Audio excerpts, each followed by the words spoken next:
So I don't have a fancy PowerPoint here. This is something I just put together by myself over a rainy weekend. But I've had the privilege to work on this project for about 15 years as a volunteer.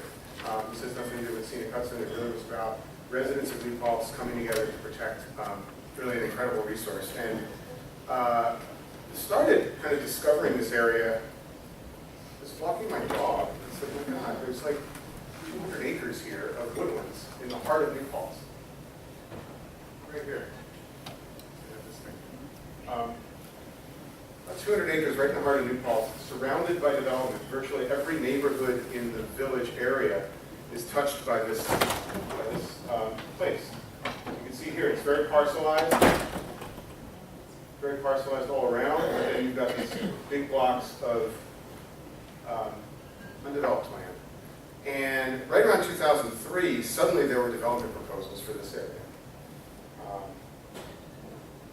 So you can see here, again, very parcelized. This, for people who are wondering, this is Woodland Pond, which is a retirement community in New Paltz, which didn't exist when all this was starting. So suddenly, the village and the town of New Paltz were faced with multiple development proposals. There was Woodland Pond, which ended up getting built.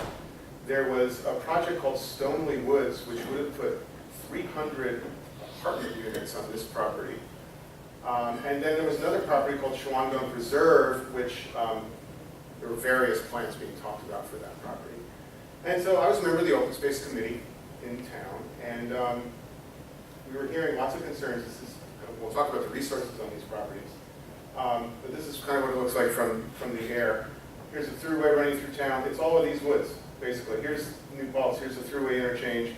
Wetlands on the east side of the throughway. This is Twin Star Farms. Great hard cider there. But this is basically the Millbrook Preserve area. So it's really a stepping stone from the wetlands in the Swartikill and the farmland in this area down to the Wallkill River Flats. It's got a stream that used to be called the Millbrook because there were mills on it, and for some reason, somewhere along the way, someone decided to change its name to the very poetic Tributary 13. I'm not sure where that came from, but I can explain to you later. Thank you. I'd love to know. Streams running through it, extensive floodplain forest. There's several beaver ponds, actively maintained by beavers. Wet meadows, wetlands. It's really, and I'll quote Carol Lee, it's the great green heart of New Paltz that nobody knows about, or didn't. Box turtles, damselflies. It's just the remarkable thing about this place is when you're in the middle of it, you feel like you are well away from any humanity. It's also very popular for recreation, dog walkers, kids. I've seen people skiing in there in the winter. It's kind of crazy. So in New Paltz, we formed an open space committee in 2000. In 2003, we did an inventory of open spaces. It was much like that community mapping project that we talked about, where we had residents talk about places that matter to them. And obviously, the gunks and the foothills and Wallkill River were big, Swartikill wetlands. But this area in the middle of New Paltz got a lot of attention, the area of Millbrook. And we did a community survey, which also it highlighted it. In 2006, we did an open space plan using a Beaver planning firm with support from the Estuary program and I believe the Greenway as well. Helped fund that plan. And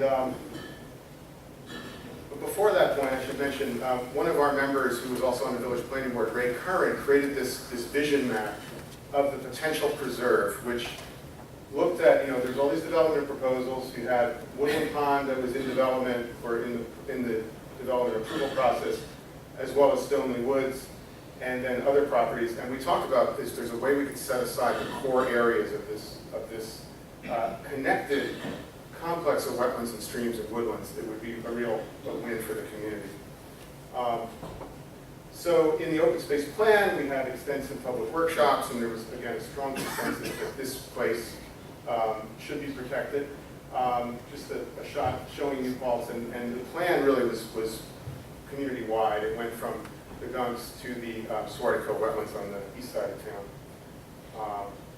There's another shot just showing the network of open spaces in the community.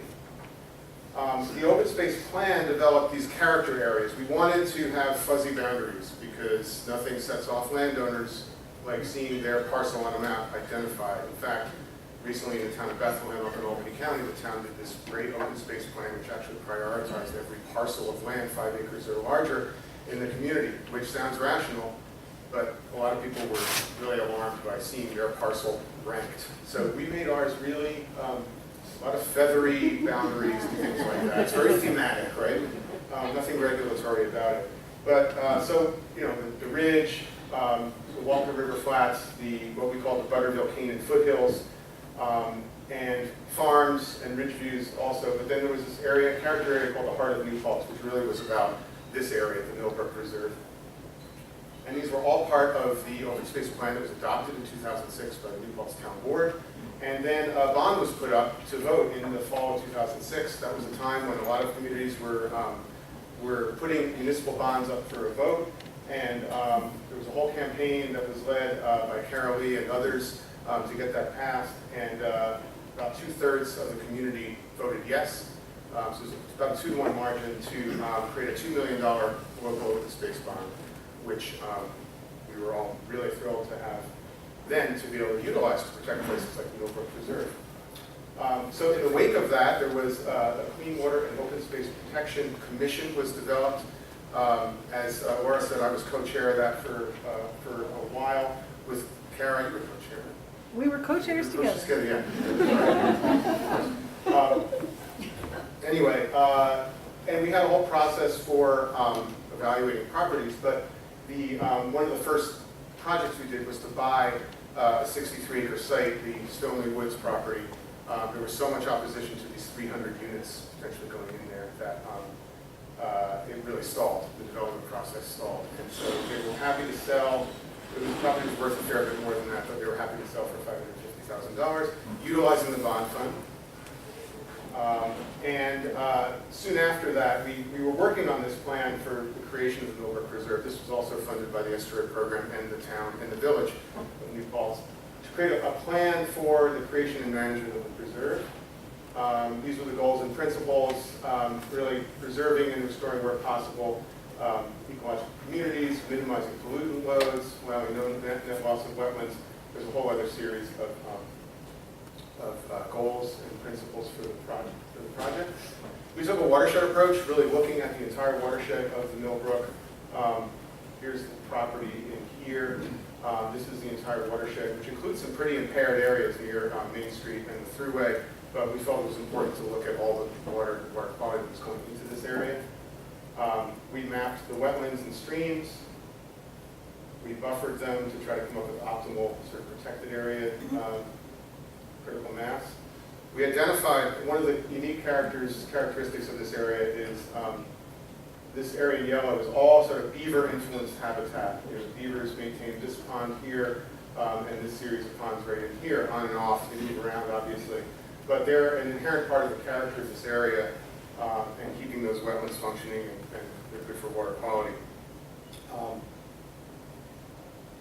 So the plan identified those areas and then some suitable buffer areas around it that you can see really add up to a core preserve and then some extended areas that are also very important, linking down to the Walker River, linking to across the Thruway. Thruway's out here. There's several tributaries that drain from the other side of the Thruway into this area. And this is the master plan for the preserve, the core preserve area, supporting wetlands, and then the outer preserve area that we were also going to try to protect in some way. This is where Woodland Pond is now built. And it's actually been pretty compatible. They have some nice trails there. There's a conservation easement on this is part of the Woodland Pond property here. Conservation easement held by the Walker Valley Land Trust. That was a requirement that the village planning board put on them, on the developer to create that. And in terms of the watershed, you can see some of these areas are quite impaired. This area here, both south of Main Street and also a little bit north, they're impaired. And then other areas are quite pristine relatively to the rest of it. So there's great potential. There's some water quality issues obviously here, but great potential for this whole green sponge to serve as a filter to the Wallkill and to New Paltz's drinking water resources. The second acquisition happened by the village of New Paltz, purchasing the Millbrook Preserve property, which is owned by Peter Beanstalk. And Tim Rogers, really thank you for your leadership in making that happen. Village acquired that without the town bond. It was at a time when Village was super motivated to make this happen, and there was concern about spending more of the bond money in the economic climate that we were in. So the village stepped up, and so there's two parcels now, one owned by the town, also one owned by the village. This is the town-owned property, the one that was going to have 300 housing units on it. This is an elementary school right here. It's got the main tributary 13 coming through it, and the Beaver Pond.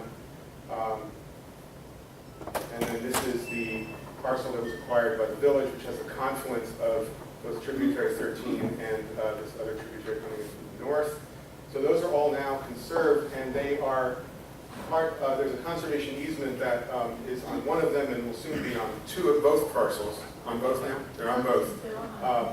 That unifies it, basically, held by the Wallkill Valley Land Trust. So the management, there'll be a management plan that the town and the village and the Wallkill Valley Land Trust will be part of, as well as a new nonprofit that's been established that's led by Julie Seyfried-Willis, the Millbrook Preserve Inc. Oh, and this is the parcel where the conservation easement, the other easement held by the Wallkill Valley Land Trust is over this area here, including the heart-shaped pond that's also Beaver Ponds. So the Millbrook Preserve Inc. was set up to really be the management entity, the educator, and the advocate for the Millbrook Preserve. And some great people have been a part of that. Jim DeLong, who was here, I don't see him now, is on their board. Julie runs it very ably, and Marty Irwin has been part of the board as well. And it's got great support from the town and the village in trying to make this the community resource that it can be. In addition, Ulster County, I don't know if Mike Hine spoke this morning about the multi-county trail system. I wasn't here to hear his speech, but there's a multi-county trail system vision for the entire county, linking the walkway over the Hudson all the way up to the Ashokan Reservoir on a multimodal trail system, really, but the idea would be to bike this entire area. And as it comes through New Paltz, there's a desire to get it off of local roads to a certain extent. And this stretch right in here, guess where this is? This is a Millbrook Preserve. So the idea is to create one multimodal trail through the edge of the preserve, not through the core beaver area, obviously, that core habitat area, but through the edges of it, to make that link in a way that's pedestrian friendly and child friendly. And so that was noticed, that effort, and last year the village was awarded $317,000 to create both trailheads, 3 miles of trails, and as well as interpretive signage, educational panels, things like that. So we're really thrilled to see that come about. And it's, again, all about, it's kind of taking that desire for connectivity and really being able to create a capital grant from the state for that. And there's a lot of other things going on in the preserve. Never underestimate the impact that a group of high school seniors can have on a place when they have mandatory community service hours in order to graduate from high school. So Julie and I led a group to remove Japanese barberry and things like that. That is my son on the right, full disclosure. They all did graduate, and they all now understand how invasive species can choke off native habitats and are a detriment to wildlife.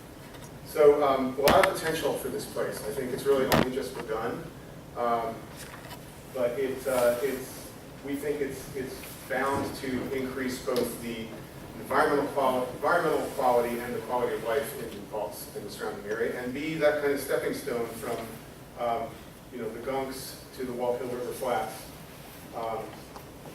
to the wetlands on the eastern side of town.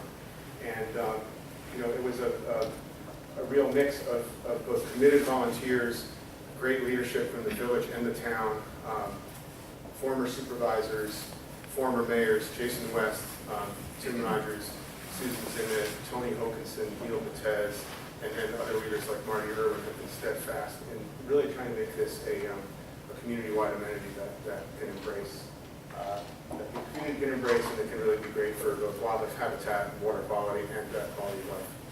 So, thank you.